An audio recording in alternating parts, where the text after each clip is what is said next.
Everything is happening through these screens. How are we getting the most out of that person? I want to see this thing grow long term. Amazing story. You have such a unique perspective on that. Schedule a 2-week vacation. I applaud those models. Undervalue. Secure your digital footprint as well. Why were they even put in place in the first place? Only the most adaptable survive. Let's get to the leaders list. Are you chasing market signals or are you turning them into growth signals? You know we don't need to collect more data. We need to know what to do with it. And that's why unlocking the potential of big data should be on your leaders list. And it is why Sarah Tamilarasan is on today. She's the CEO of SOTAOG. And they're an AI platform that's helping CEOs unlock 20% more cash flow by turning billions of data points into predictive, actionable insights. It's like handing your ops team a $1 billion brain that doesn't sleep. I'm Bryon Morrison. Let's get to the leaders list. Sarah Tamilarasan, it is so great to have you here on the leaders list. Thank you for joining us today. Thanks, Bryon. It's great to be here too. Yeah, I got to tell you, I've been looking forward to this conversation since I heard about your company from day one. I'd love for you to talk a little bit about, let's start off with, tell everybody what SOTAOG does, and I know you work, specifically in the energy and heavy industrial space. So just kind of frame that up for everybody so we can all understand where you enter the business. Absolutely. So SOTAOG today, what we do is we sell optimization software in the heavy industrial space, as I mentioned, and our ideal client is actually the chief operating officers. We talk through their operations. We can essentially look and see inefficiencies real time, and we would convert that into cash flow. And now, of course, with AI, you can predict a lot of that before it happens. And if you can make some changes today to prevent that from happening tomorrow, that's a huge win for everybody. So I love it. So, when you talk about that space, it's interesting that you said you're typically working with the COO. Because most people hear software, AI, they think tech, and it's obviously not. And frankly, I would argue AI is not a tech initiative, right? It's a culture initiative, and in your case, it's operations, right?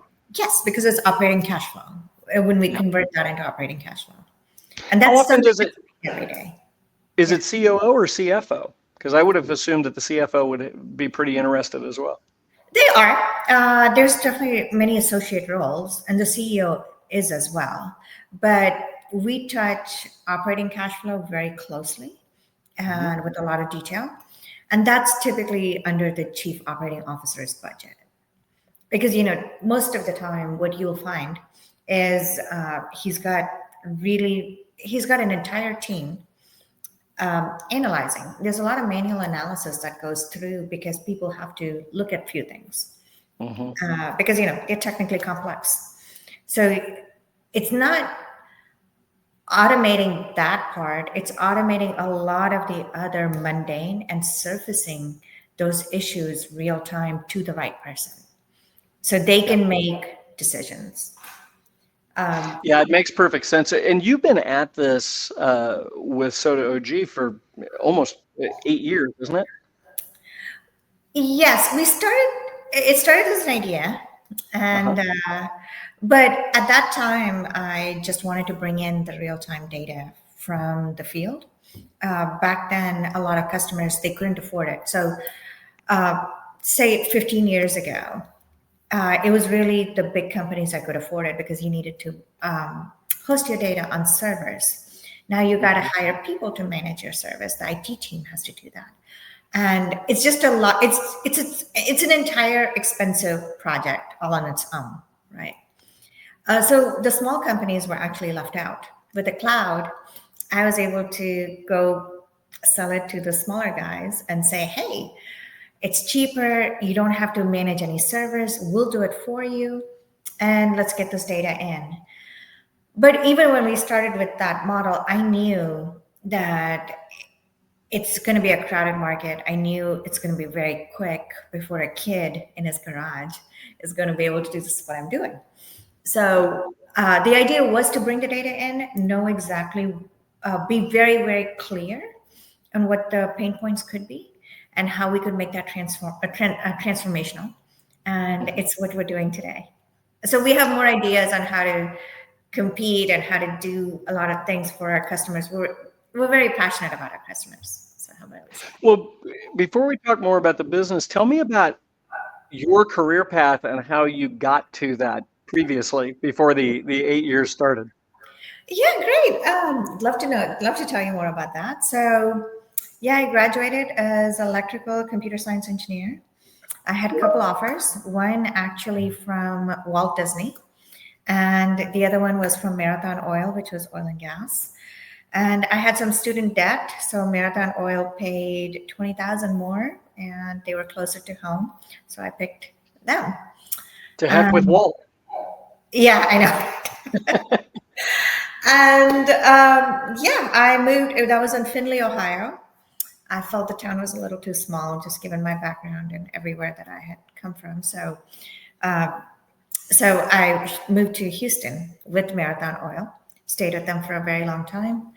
And I felt like my career had peaked because I was on $1 billion project with Africa. I went to Europe and I kind of wanted to, I was very ambitious. So I took on a job with a smaller company and I got to kind of do all the facilities. I got to build, and so that's where the idea kind of started too. So they were actually valued at $1 billion. And I still remember going to the site and the sensor wasn't working and they were doing it manually. We were selling oil, 5,000 barrels a day manually. And I remember asking the guy, like, first of all, it's 2011. I had never seen manual operation in Texas. And because I came from a big company, Marathon Oil was making 400,000 barrels of oil a day, right? Right. And I was trained to put sensors on everything and fail safe and all of that. And I was like, I looked at it, I was like, what exactly are you doing? Like, what are we doing? What are we doing here, right? And he said, I'm gauging your tank. I was like, what is that? He's like, well, I put this wire in and I look at how much oil we have in the tank. I was like, 2011 in America? So great. So anyways, but I had a lot of close proximity with the chief operating officer. I told him, you're definitely probably losing 3% because you have no log either. It's his word against your word. I'm not sure how you do that, but with the sensor, it's logged and you've got time. And, you can do a lot of it. Anyways, long story short, I assumed it was a 3% loss. When we actually put sensors in, it was 7%. And, but then, this whole affordability thing comes in. So at Marathon Oil, I would spend $1 million because it's wired and, we had all this overhead. But wireless technology was just coming out and I got to deploy that. And it was about 100,000, including labor and everything else. So that was exciting. And it fueled that ambition in me where they couldn't afford it. We made it happen. They had a problem. They wanted to fix it. They didn't have the money. And hey, it's about using tech to do that. And it was so fun to see them scale from 10,000 barrels to 30,000 barrels. And we added 2 people on staff. Wow. They tripled production. That is solid revenue per employee. Yes. And it was fun to be part of that. And I was fairly young. I was just 30 at that time. So it was very exciting to be part of that. So like most other entrepreneurs, you saw a better way and saw that there was a market that was being ignored and you knew you could fix the problem, right? Yeah, I kind of wanted to take a chance. And so Robert Stowe, my co-founder, I met him when he was a vice president at Marathon Oil. And he had left. So I had left to go on to the smaller company where I did have fun until we got to 30,000. And then they started to, flatline. he had gone to London, and he was running a company, and now he had decided to come back to Houston. So I pitched the idea to him, and I asked him for money, of course. And he said, well, I'll give you the money, and you've got 4 months to get a customer. And if you don't, we'll just have to part ways, and you're going to have to accept that maybe this wasn't a great idea. So, so that was, and I still remember so clearly, it was 4th month, last week. And our first contract was, I think I got a check for like $6,000. That was like our first, and our first official, I know. I keep trying to look for the picture of that $6,000. I can't find it, but 40,000 was our first contract that we had. And it was just me building a presentation. And That's awesome. That's fun. That's awesome. There's nothing better than that moment where you go, oh my God, somebody just believed in what I'm doing. And then a client believed in what I'm doing that could solve the problem. Like that is it's fun. phenomenal. Yeah. So after you went through that process, what, now you've had so much success since then. And so how would you describe the growth stage that SOTAOG is in today? Yeah, it's a myth, right? When people say if you get more sales, it solves all your problem. Actually, it could accelerate or surface exacerbate problems it could showcase all the other problems you might actually have, and it forces you to be a leader. It forces that learning curve hits very quick. Because you could have unhappy customers, and with large contracts, if they fall through, your company is dead. So there's a lot of moving parts, and you can't really have a band-aid anymore to kind of hold it together, right? And it doesn't all depend on you, because now you scaled your team. If they don't perform, the company just goes out. And especially in what we do, it's all people. My only expense is salaries and my AWS bill, because we're built on AWS architecture. That's it. Sure. I don't have machinery. I can't. So the profitability. You've got to have software. You've got to have software costs in there somewhere. Yes. So that's the AWS cost. Yeah. I see. All under AWS. Got it. Yeah. And then we use shifters inside to communicate with other clouds as needed, but majority of it is in AWS. So anyways, so essentially the profitability of SOTAOG is a direct function of the productivity of the employees and their mood. Are they excited to come to work? Do they, how do they find this? Do they enjoy their work, what they do, though they might think they do? Because, and that was hard too, because my background, while it is technical, I'm not a coder. I do know coding. I just, I don't know. I just never took a big interest in it. Looking back, if someone had said, Sarah, one day you're going to be running a tech company, I might have paid more attention. I hated, I don't know what it was. I love the inputs and the outputs of a program. It's just I found it a little boring. Every time you run a program and it's got bugs, I felt like every time I fixed one, 100 would appear. And I was like, how is this possible? This does not make sense. So anyways, I've made bad hires. It cost the company. And then eventually you figure out how to make good hires.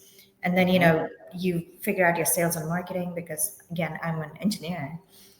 I couldn't hire sales or marketing, so I had to figure it out. So there was a lot of learning curves, and then, and we were in situations where I brought in a contract and I looked at the team and I realized we couldn't deliver on the contract.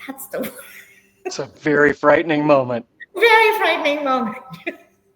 And so, of course, you went back to the client and said, I'll just give you the contract back. We're not going to do it because we can't do it, right?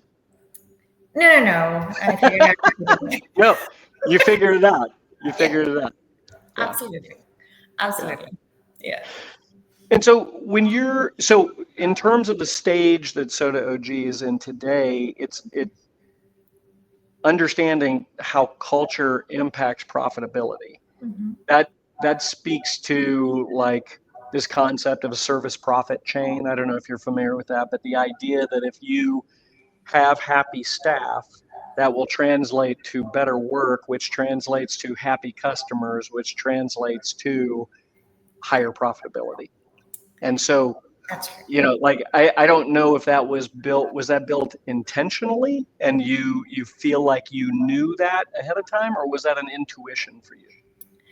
I think because I was an employee myself in big corporate America, Yeah. I just figured, let me put myself in the employee shoes and kind of go from there. So it wasn't a gut instinct, maybe, but it was more based on my experience. And again, I'm not perfect, but a few things we hold close at SOTAOG, as I alluded to, it's intelligence, hard work, and integrity.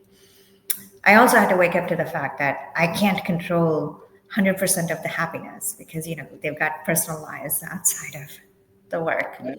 That's right. So it was also about setting few standards around the expectations and keeping that equal for everybody. Just because I joke around or I have a great relationship with one person doesn't mean they get to slide on deliverables. If there's one area that I do not compromise on or I had to pick on, it's integrity. So one thing is if you say you're going to get something done tomorrow, I really, really don't want to hear a story about it. What I would prefer is you tell me ahead of time that it's not going to be done, instead of telling me when I'm expecting it. So I try to, similar little things where you don't have to be a genius, you just have to. So intelligence, hard work, and integrity, those sound a lot like the hard work you can obviously affect, right? I mean, intelligence you can train and you can affect. Integrity, it is what it is. But I would argue like all three of those things are those are your hiring points. That's how you decide how you add to your team, right? But it's really hard to measure hard work and integrity in an interview. Yeah. And I used to make mistakes on that a lot. When did that change, Sarah? I mean, like in terms of in the 8 years, how many employees do you guys have now? We're a team of about 10. It's about six to 10. We oscillate. Yeah. Okay. So you're under double digit, but insane profitability, which I love. So as you've started doing that, was that like halfway in, or have you consistently just kept adding, one or two people each year? Like when did that change? You mean on the hiring? How we? Yeah.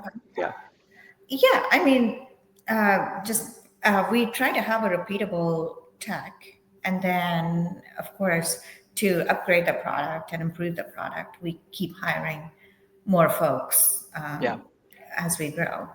Because for example, in the early days, the front end developer and me, or back end developer and me, we used to do all the UI UX, dashboard designing, all of that. Sure. Now, as we grow, we hire a UI UX designer, etc. So like those little ancillary roles that we used to wear multiple hats to do. Yeah. And at this stage, are you still driving a lot of the functional roles in the organization, or have you started to do you have HR? Do you have marketing? Do you have R&D? Do you, is it more we just look at the team and we go, hey, everybody handles something?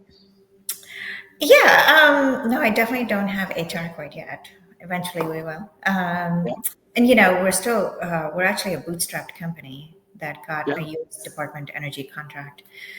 So I do a lot more of the sales and marketing now. Which is also fairly complex, but I've learned it over the years. I'm much better at it than I was 7 years ago. I understand how to get my point across. And on the functional role, I have been able to share that responsibility with my co-founder, Robert, now. He kind of manages a little bit more of the team. And so that frees me up to do more, figure out the strategy, figure out how we, like right now, we're looking at our next targets on number of customers and where the product is, etc. And I'm having really great conversations, especially on the state levels now. With the U.S. Department of Energy contract, we were able to, it opened doors at the state levels. Sure. Yeah, so that was exciting. That was different because we had always done only private. So while we were really good at getting private customers, this was really eye-opener to see how the government works. And it's actually fantastic. They work really well. They're great customers. That's great. That's great. And that's also validating, right? I mean, when you land a client like that, everybody recognizes it. So Yeah, it that's increases awesome. our brand value. Yeah. Yeah, for sure. For sure. So let's talk about you have a unique perspective also because you truly are an AI enabled organization, right? And so it's a little bit different with so many people come on to the leaders list and we talk about what's on your list and they are researching AI. They're starting to use AI. They're just getting, they've some have actually executed nice pilots against AI, but yours is just in a different situation. So what's on your leaders list as an AI enabled company? So my short-term leader list is to figure out the sales and marketing part. Okay. And we're going to most likely ramp up to raise our very first round at the company. So figuring those nuances and complexities. So we've got that. But some days I think I'm not so worried about the round. I'm just more worried about having consistent methodology on sales and marketing, bringing in customers correctly with the right size contracts, because the contract sizes can vary so much, and you kind of so there's definitely a strategy behind that on who you bring in and who you pursue, etc., and the sizes and how you diversify all that. So it's not, and so I'm trying to figure out that strategy on scaling sustainably.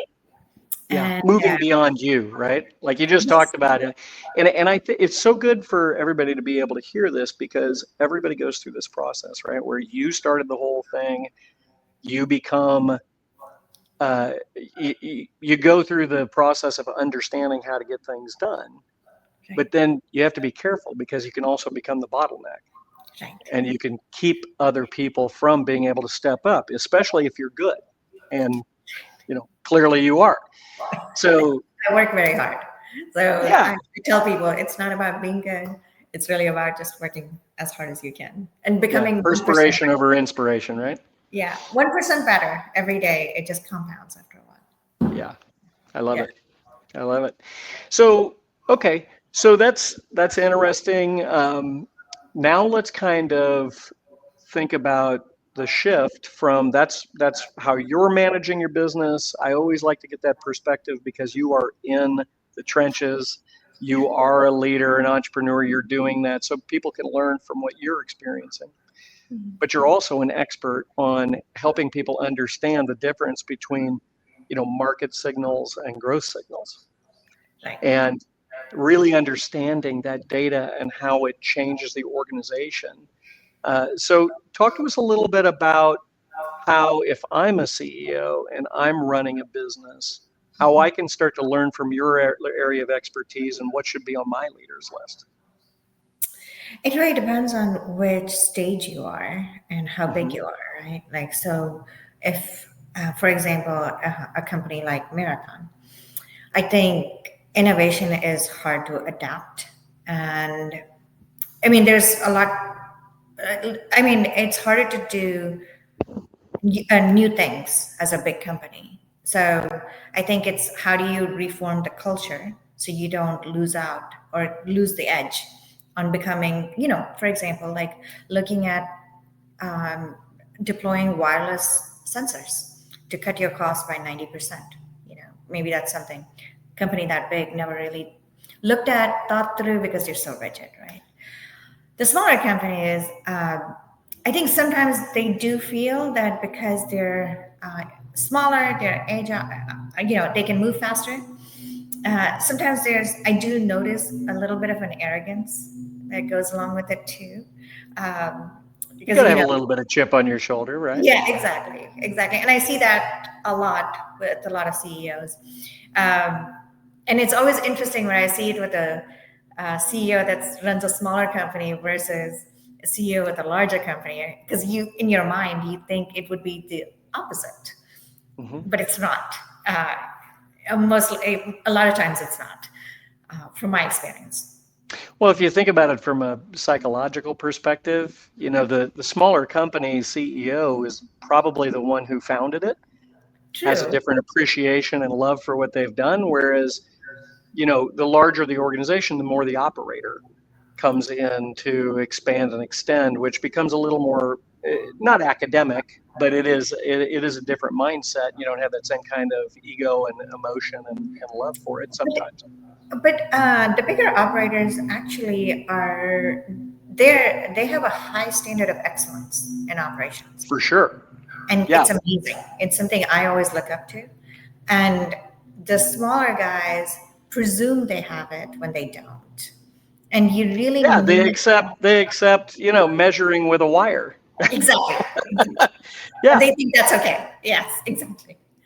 So so if you're a smaller firm, it's important to know, well, the beauty of AI actually is it levels the playing field finally for smaller firms to compete with the large firms. Yeah. You can do so much more, so there's no more excuses. And even internally in our company, we use a ton of AI internally to help us. We're trying to predict where the market's going. We're trying to predict different signals. We're trying to see where, like in 5 years, the needs of your customer are going to be different. And I saw it with my own customers. I was joking with one of them. Like 5 years ago, all they wanted me to do was bring in a data point from one system and, a real-time data sensor that was measuring the production of oil. They wanted me to push that meter data directly into their other accounting or some database for their CEOs or reservoir team. I'm not sure. That's all they wanted 5 years ago, right? Today, they're like, can you predict my bottom hole pressure? And I will give you business training. Needs change. And if you're not evolving and if you haven't positioned yourself to meet those needs, that's not a viable business. And I think smaller firms have to be very cognizant of it. Yeah, I couldn't agree with you more, Sarah, because that's part of an evolution and understanding of how to use the data, the technology, the process. And you actually even, that can affect like how an organization is structured, right? I mean, like you literally you might not build around the typical functional leadership models and execution, because data puts us in a different place where we recognize, there's a ton of opportunity. I just think it's kind of interesting because that's the part that everybody who talks about how AI is going to take every job. Not really. I'm not fully convinced on that, but yeah. Yeah, I think it's the opposite, right? It creates new jobs where I start recognizing what else can be done, right? And see, today with AI, right, every regular developer, for example, well, I mean, I do a lot of developers.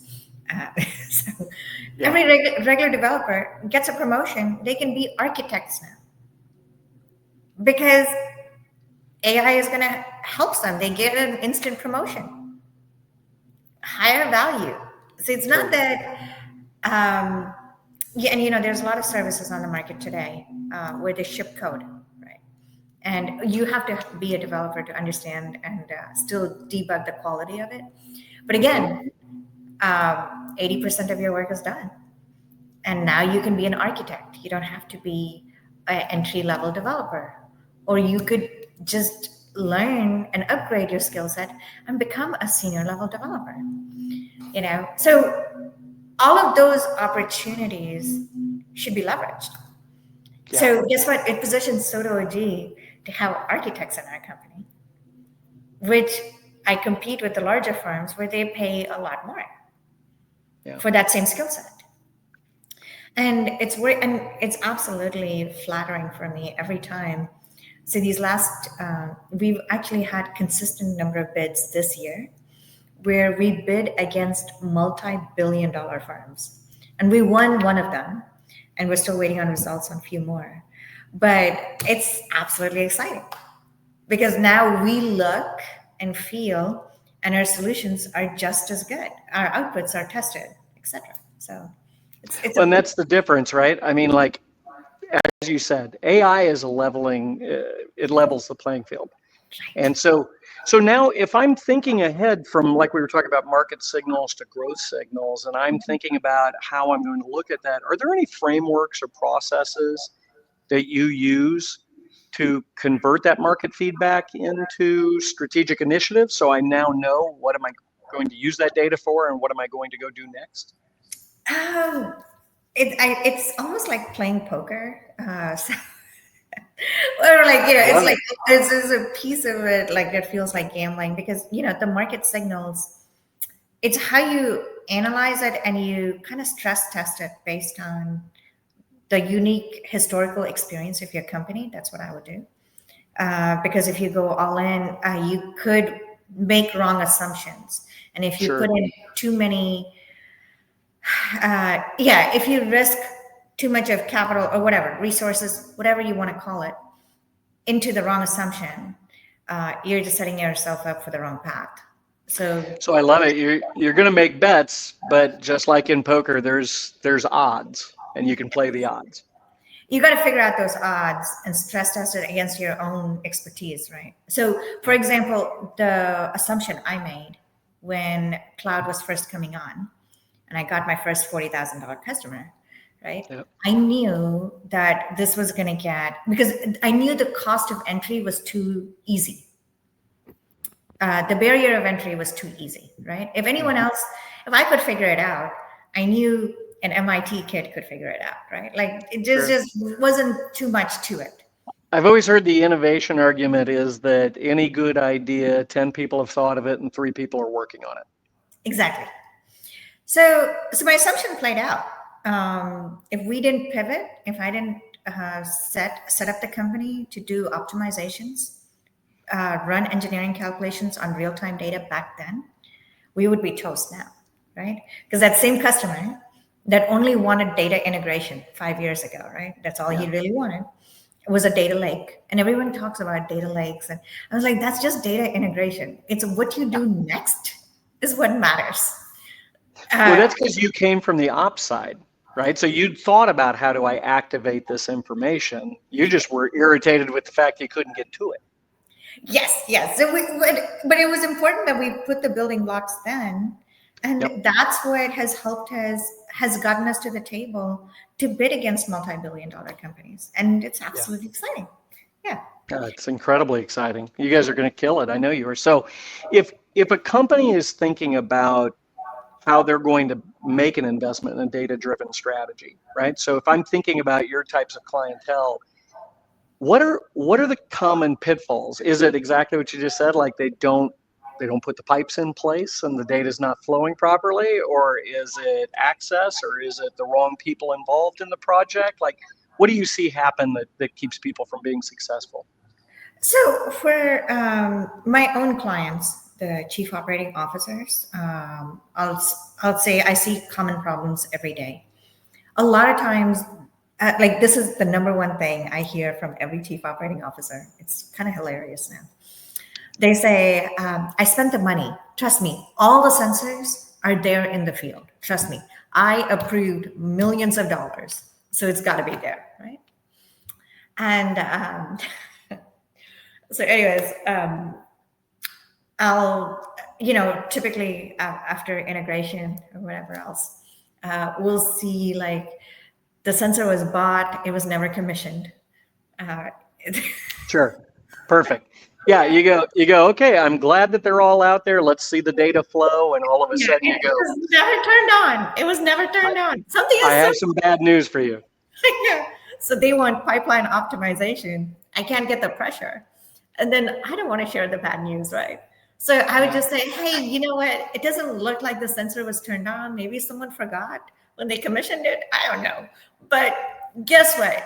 Pipeline optimization is not happening for this section. I've got bad news. Yeah. So What's amazing to me about that is like they're paying for it, right? So that gives you an idea. Like you were talking about operational excellence. Can you imagine, in a large organization, if you put the money towards that, like you're going to at least make sure there's a data flow. Yes, they at least do that. Yes, so the larger firms at least do that. Yeah. But then they have other problems. Like one company, when I went in, and we have to map the data so tightly to deliver optimization. So that's where, like, we're kind of like doing the data quality checks that they don't really pay for, and we're double checking the accuracy because our outputs depend on that, or else our optimization results would be trash, right? And no one would give us more money, or like they wouldn't find the service reliable. So one was they had oil tanks mislabeled as water tanks. Hey. I was like, for how long? 4 years. So the water truck haulers have been taking their oil that was valued at probably anywhere between $60 to $100 a barrel every day. 1,000 barrel tanks, right? If you do the math on it, like millions. So they had the sensors. It's just mislabeled. That's unbelievable. No, it's actually a lot of fun. Every time I see this.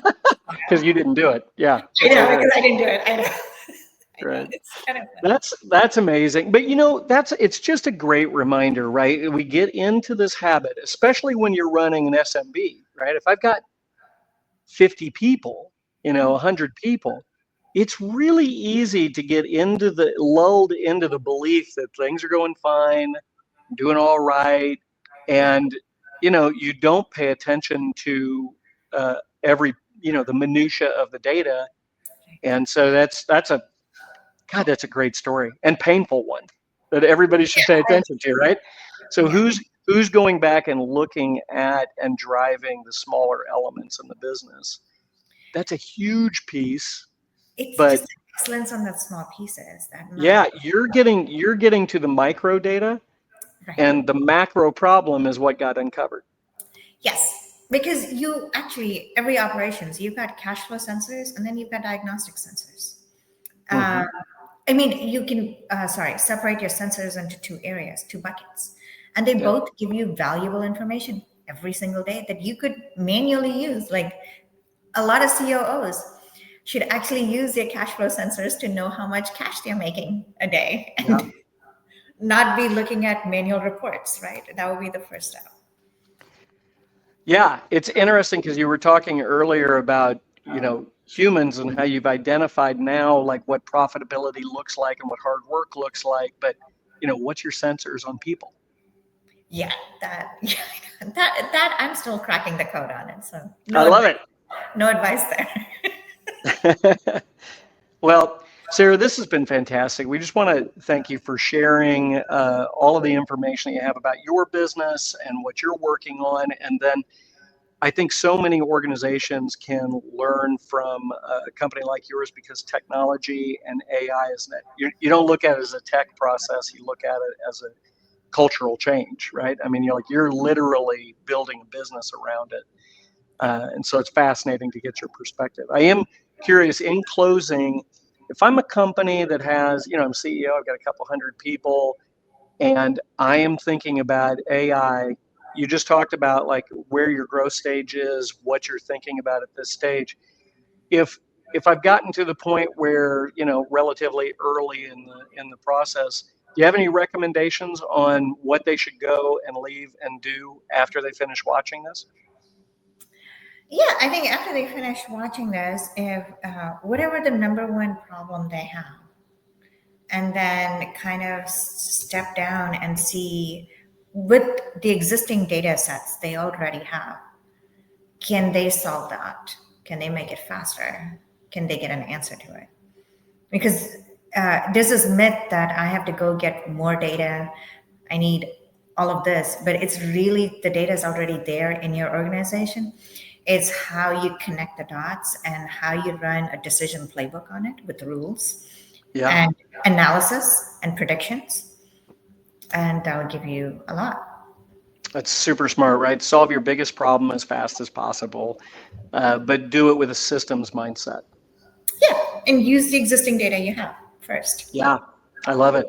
And make sure that you check the labeling on your tanks if it's oil or water, right? Yeah, that's right. All right, Sarah. Thanks so much for being on the leaders list. Thanks again, Bryon.